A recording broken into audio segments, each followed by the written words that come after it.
with words, but I won't let them bruise. Even though it hurts.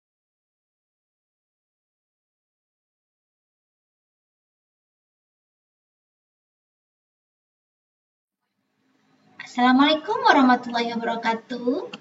Anak-anak ibu semuanya, bagaimana kabarnya hari ini? Ibu selalu mendoakan semoga anak-anak ibu dalam keadaan sehat walafiat, bahagia, sejahtera, sehingga bisa menjalankan aktivitas rutinitasnya lebih baik ke depannya. Oke, ketemu lagi bersama Ibu Cici Yulia dalam mata kuliah Teori Psikoterapi Islam dalam BK. Pada kesempatan kali ini kita akan membahas salah satu terapi di dalam psikoterapi Islam, yakni tentang terapi maaf dalam Islam. Nah, seperti apa? Ini dia, apa itu maaf di dalam konseling kita sampaikan pada hari ini. Oke, nah sebelum kita akan menjawab apa itu maaf, seperti apa maaf. Nah, tapi ada beberapa pertanyaan yang mesti dijawab terlebih dahulu terkait tentang gambaran maaf itu sendiri.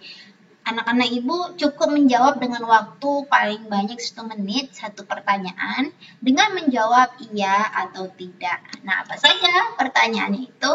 Ini dia pertanyaannya. Pertanyaan pertama, kamu sangat ketakutan menyakiti hati orang lain. Salah sedikit kepada orang lain jadi kepikiran terus. Jawabannya iya atau tidak. Oke, kita lanjut. Pertanyaan kedua, ketika kamu mendapatkan keberhasilan, kamu sering menyatakan keberhasilan itu karena kebetulan. Sulit sekali menghargai diri sendiri dan mengapresiasi diri. Jawabannya iya atau tidak. Oke, kita lanjut lagi. Kamu selalu minta maaf atas hal-hal yang tidak perlu. Jawabannya iya atau tidak. Kemudian, nyaman melakukan hal yang nomor 3. Jawabannya iya atau tidak. Oke, kita lanjut. Kamu jarang meminta bantuan kepada orang lain. Jawabannya iya atau tidak. Kemudian, kamu bisa melakukan segalanya tanpa merepotkan orang di sekitarmu. Jawabannya iya atau tidak. Oke, kita lanjut. Merasa diri mandiri, padahal sebenarnya rapuh dan tidak berdaya. Jawabannya iya atau tidak. Kemudian, lebih memilih untuk memendam rasa setujumu, hanya enggan untuk berdebat. Jawabannya iya atau tidak. Lebih senang untuk tidak berpendapat yang benar, padahal kamu tahu itu adalah salah. Iya atau tidak. Kemudian, suka merendahkan diri sendiri. Iya atau tidak. Kemudian, suka menyalahkan diri sendiri? Jawabannya iya atau tidak. Kemudian, merasa takut kalau orang marah sama kita. Jawabannya iya atau tidak. Kemudian, selalu setuju dengan pendapat orang lain, padahal dirimu punya pendapat sendiri. Jawabannya iya atau tidak. Kemudian, merasa bertanggung jawab dengan perasaan orang lain? Jawabannya iya atau tidak. Dan yang terakhir, butuh pujian orang lain agar merasa lebih berharga. Jawabannya iya atau tidak. Oke, sudah dijawab anak-anak ibu? Nah, kalau sudah dijawab, dari 15 pertanyaan ini ada skor penilaiannya. Apa itu skor penilaiannya? Oke, kita lihat ya. Jika total dari 15 pertanyaan itu Ananda mendapat 1 sampai 3, maka anak ibu tergolong orang yang sewajarnya dalam bergaul dan masih berpikir logis dalam membantu orang. Kemudian jika total range-nya 4-9, maka Ananda adalah orang yang memiliki rasa empati terhadap sesama. Namun jika totalnya di atas 10, Ananda adalah orang yang people pleasure, yakni gangguan mental yang berupaya selalu menyenangkan orang lain. Atau untuk sebutan perempuannya, yakni good girl syndrome. Oke, bisa ditebak sendiri ya hasil dari pertanyaan tadi. Baik, kita lanjut. Nah, jadi hari ini kita akan membahas tentang maaf. Kita sering tuh ngomongin, aku minta maaf, maaf ya bu, datang telat, maaf ya bu, dikit-dikit maaf, maaf dan maaf. Padahal ada bahasa di dalam bahasa Arab ya, ibu mengambil bahasa Arab. Bahasanya maaf itu memiliki atau ada kata dasar secara lughatul arabiyyahnya secara bahasa yaitu al-afwa, yang mana ada bentuk masdar dari kata al-afwa ini yaitu afa, ya'fu, afwan, artinya menghapus atau menghilangkan. Ada 3 terminologi maaf dalam bahasa Arab, yakni 1. Afwa. Ini diulang sebanyak 35 kali dalam Al-Quran. 34-nya disebut dengan penghapusan dosa. 1 ayat disebut tentang menghapus dosa. Sedangkan afwa sendiri secara bahasa dimaknai memaafkan kesalahan orang lain yang telah melakukan kezoliman dan menghapus kesalahan itu sehingga tidak muncul niat untuk melakukan balas dendam. Kemudian ada safaha, terulang sebanyak 8 kali dalam ayat suci Al-Quran yang memiliki makna lapang dan lembaran baru. Artinya adalah safaha ini kita membuka lembaran baru untuk memberi kesan yang artinya kita itu tidak punya ada rasa marah lagi, kesal lagi terhadap orang yang sudah ngezolimin kita, orang yang membuat hati kita terluka. Itu safaha. Kemudian ada ghafar atau yang sering kita dengar dengan ghafur. Terulang sebanyak 232 kali dalam ayat suci Al-Quran, memiliki makna yakni menutup. Artinya Allah mengampunkan kesalahan kita, pelanggaran kita lakukan oleh manusia dan menutup semua kesalahan yang sudah kita lakukan ini. Ini ghafur. Oke. Namun secara konseling, afwa ini, maaf ini, safa ini, ghafur ini banyak sekali pemahamannya atau fokusnya kemana. Afwa lebih fokus kepada menghapus kesalahan, memaafkan kesalahan, melupakan kesalahan, dan menutupi kesalahan. Konteksnya lebih kepada ketika kita mendapatkan perlakuan kurang baik dari pelaku kesalahan. Jadi konteksnya itu kita menghapuskan semua kesalahan tersebut. Kemudian ada safaha, yakni sikap tidak melakukan balas dendam. Artinya kalau orang lain itu marahin kita nggak marahin balik, atau orang lain itu nyakitin kita nggak nyakitin balik. Nah, tindakan dan tidak melakukan penghukuman terhadap orang tersebut. Kalau dia minta maaf, kita ya udah lupain aja gitu. Forget about that. I don't care. Nah, jadi kita itu coba untuk membuka lembaran baru tadi. Dan yang terakhir itu tidak melakukan penganiayaan terhadap orang tersebut. Konteksnya adalah memaafkan kesalahan orang lain yang telah menganiaya dengan tidak menunggu permohonan minta maaf dari dia. Ya sudahlah, kalau dia sudah nggak mau maafin, yang jelas gue udah maafin dan melupakan kejadian itu. Kemudian ada ghafar. Ghafar ini lebih fokus kepada Allah ya, ampunan Allah atas kesalahan atau pelanggaran yang dilakukan makhluknya atau manusianya itu sendiri. Nah, ini lebih kepada konteksnya itu perilaku manusia yang melampaui batas yang telah ditentukan oleh Allah. Jadi ghafar ini lebih kepada bagaimana hubungan kitanya kepada Allah, pengampunan Allahnya kepada kita. Oke, lanjut. Ibnu Katsir itu menjelaskan maaf lebih dekat dengan sifat menahan amarah, yakni dengan menutupi sikap amarah agar tidak melampiaskan kekesalan. Dengan demikian Ibnu Katsir menjelaskan lebih lanjut, mengendalikan amarahnya lalu memberikan maaf kepada orang lain yang telah berbuat jahat kepadanya.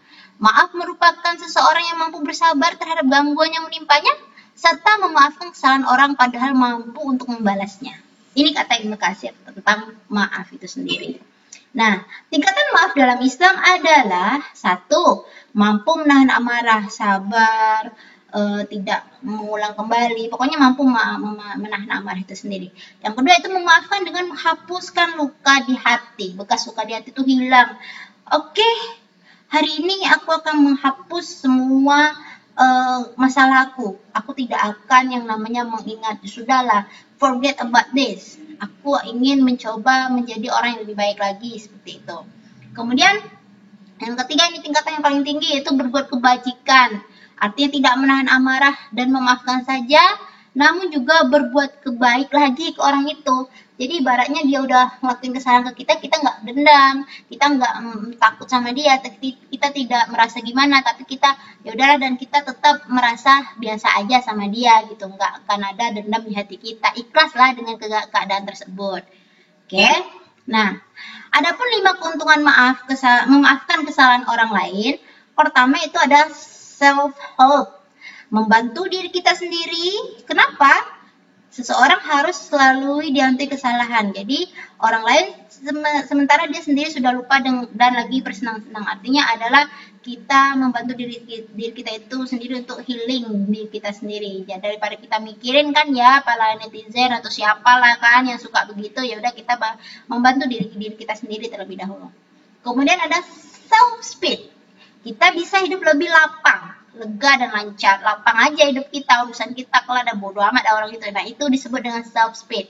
Kemudian ada self help, artinya adalah untuk menjaga kesehatan diri kita. Karena menurut pakar kesehatan, apabila kita merasa kesal ya, racun akibat kesal itu beredar di dalam tubuh kita ini selama 5 jam. Akhirnya kita mood booster kita kurang, kita jadinya moodian. Nah, jadi membuat nanti kita itu menjadi lebih enggak sehat lah, intinya begitu.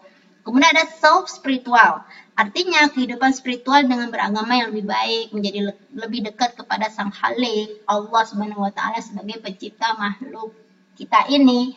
Dan yang paling kita ketahui bahwasanya Allah itu adalah Sang Tuhan yang Maha Pemaaf. Seperti apapun dosa kita selalu dimaafkan oleh Allah Subhanahu wa taala.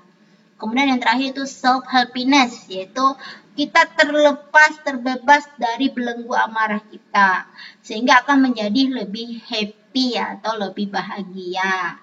Nah, ini loh 5 keuntungan maaf, kita sering maafkan orang lain. Nah, adapun langkah-langkah memaafkan dalam proses teori konseling ini, itu Ibu ambil ada yang disebut dengan model piramida RACH, RACH. Apa itu RACH? Ini dia. Pertama, recall to the heart. Si klien kita itu kita suruh untuk mengingat ulang luka yang telah dilakukan oleh orang lain. Jadi recall to the heart. Kemudian ada yang disebut dengan empathy with the one who committed the hurt. Memberikan empati kepada orang yang telah membuat jahat kepada kita tadi, atau orang yang melakukan kesalahan kepada kita. Kemudian ada yang disebut dengan over to all strict gift of forgiveness, artinya pentingnya memberikan maaf demi mengutamakan orang lain. Kemudian yang keempat itu langkahnya adalah make a commitment to forgive, artinya kita membuat komitmen untuk memaafkan. Kemudian yang terakhir itu hold on to forgiveness, memegang teguh pemaafan. Nah, apa ini yang 5 ini, yang recall to the heart, empathy with one, to do commitment to the heart, over the ultimate gift of forgiveness, dan sampai ke hold on the forgiveness. Nah, ini dia maknanya. Klien diminta untuk mengingat kembali pengalaman yang menyakitkan. Klien diminta untuk berbicara tentang luka batin yang dia alami, dan kita dan bantu dia untuk mampu mengendalikan diri dia. Kemudian klien diajak untuk memikirkan dan menuliskan berbagai kemungkinan yang menurutnya dirasakan klien tersebut. Diajak untuk mengingat kembali interaksi yang ada dengan pelaku tersebut melalui berbagai pengalaman yang menyenangkan. Jadi si klien kita ini diminta untuk bukan lihat yang kesalahan si ini aja, tapi diminta untuk hal-hal yang menyenangkan dari orang tersebut. Kemudian yang A-nya itu klien diminta untuk menceritakan pengalamannya, memberikan maaf atau memaafkan berbagai hal di masa lalu, dan mengingat apa yang dia rasakan setelah memberikan maaf tersebut. Diminta untuk membayangkan bahwa pemberi maaf adalah sebuah hadiah yang luar biasa bagi si pelaku tersebut. Kemudian biasanya pemberi maaf itu terdiri dalam diri kita sendiri. Namun alangkah baiknya bila komitmen untuk dimaafkan itu diungkapkan secara terbuka. Jadi kita terbuka tuh sama orangnya untuk ngomongin, dan diajarin dalam proses konselingnya seperti apa cara memaafkannya itu. Kalau bisa disaksikan oleh orang lain yang kita percaya.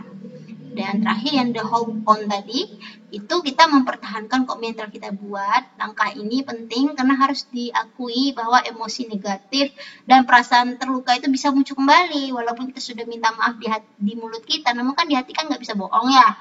Jadi kita harus bisa untuk menghilangkan emosi negatif tersebut. Nah, ketika muncul lagi atau datang lagi, nah kita berupaya untuk mengelola emosi kita tersebut. Nah, itulah penjelasan dari Ibu terkait dengan teori maaf, dan kita bisa akan berdiskusi terlebih lanjut seperti apa langkah-langkah maaf ini. Namun dalam mata kuliah ini kita akan bahas teorinya saja seperti apa. Terima kasih sudah menonton, sudah melihat penjelasan Ibu terkait dengan materi terapi maaf dalam konseling Islam. Ibu ucapkan kembali. Billahi taufiq wal hidayah. Wassalamualaikum warahmatullahi wabarakatuh.